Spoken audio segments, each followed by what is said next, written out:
It's a sad fact, but the people behind the Iron Curtain never really set their sights too high.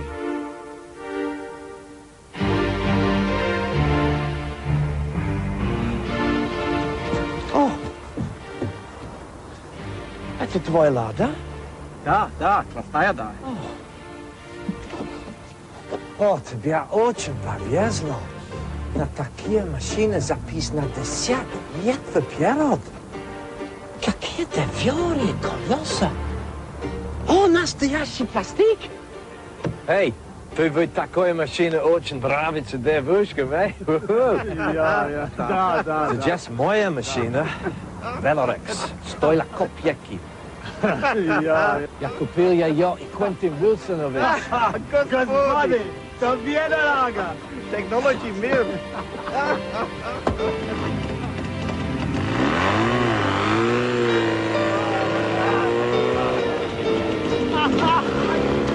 That is the sort of conversation you would have heard quite often in the bad old communist times.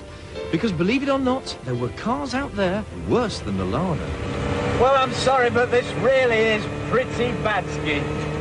The body is vinyl stretched over a metal frame, but it's so flimsy it feels like you're driving around in a wet backpacker.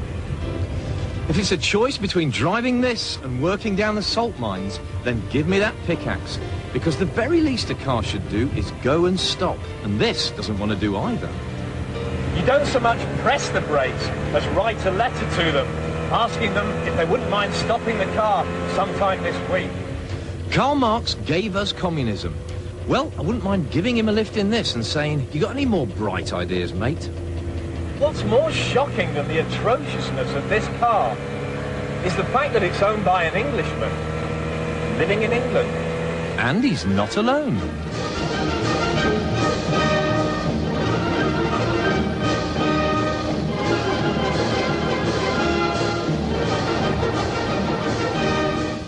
For years, these good folk have been diving into the Eastern Bloc and laying down good money for some of the most hopeless vehicles of all time. In fact, so fond are they of commie cars, they formed a club, the USSR, the Unloved Soviet Socialist Register.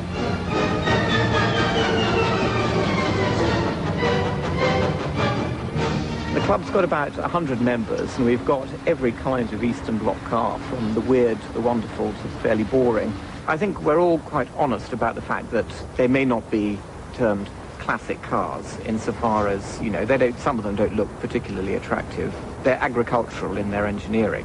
But that's one of the joys, in that the Trabi has only got 7 moving parts. Therefore, not much is going to go wrong. One of them isn't the wheels, is it? Precisely. It's not a big club, and never will be. But I wouldn't want it to be a big club, because then we'd start the MG problem and become boring. Right. And when those lovely MG chaps come a-calling, Julian's best chance of a getaway will be in this huge 5.5-litre V8 Chaika. The Chaika was the perfect example of Russian communism in action. That is, all men are created equal. It's just that some have infinitely better clothes and houses and cars. During its 20-year life, only 2,000 Chaikas were built. And when it came to styling, the communists were more conservative than Norman Tebbit. This model looks straight out of the 50s, but in fact, it was made in 1976. While the party boss sat in the back sipping a Molotov cocktail, it was left to the poor old chauffeur up the front to deal with all the aggro. I mean, for a start, you had to be a shot putter to steer it. It does have power steering. I'm just not sure where it is or what it's doing. The stereo comes complete with its own missile launchers, and you've got enough channels to get radio labor camp in Siberia. But even more worrying, the bonnet release says kaput in Russian. It's been accused of being a late 50s Packard, but it was in fact all designed and made in-house in Russia, although the design team did apparently buy a couple of Packards and a Chrysler for study. Wouldn't possibly copy it, of course. Yeah, why would they do that? Because goddamn Americans, you know, they were the enemy, they were the missile pointers. Why would they want to copy? So I suppose it's the glamour. The glamour, really.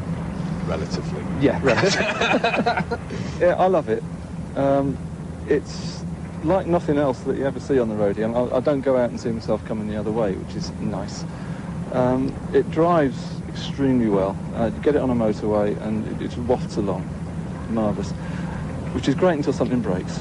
And then you don't really like go to Halfords and get a bit for it. You've got to contact your friends in Latvia and so on. Or even easier, call your friend in Surrey, the Comrade mechanic who specialises in keeping Lenin's limos on the road. We have to get piston rings that are different sizes and grind them down to fit pistons that have to have the bores sleeved. The tyres you can get at the moment.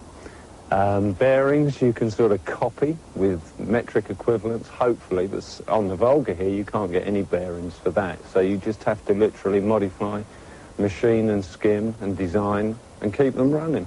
This Volga of yours, it's a pretty fancy capitalist colour, isn't it? It's because they painted it that colour so as it didn't get vandalised when it was left at Riga docks, because a Volga like this would have been used basically by the KGB or the Special Police Group. So that would have been black originally, and if people in Latvia had seen that by the docks in black, it would probably have come back in pieces. Because if a black Volga turns up at your house unannounced, it's time to start packing your thermals for Siberia. Time to go out the back entrance, yeah. Have you got respect for the Russians and their car making? Yeah, I have in actual fact, because the vehicles were built to take very hard road conditions, very severe winters, and they had to be driven by people who hadn't got any mechanical knowledge at all, because they won't give them mechanical knowledge. If your car breaks down, there's no garage, there is nobody to help. You either get it going or you'll freeze. I really like this club because they're so tongue-in-cheek. But the trouble is, now that communism's dead, the Russians are going through their Volga nouveau riche stage. So, what kind of cars are they going to be collecting in 10 years' time? I fear for the worst. Back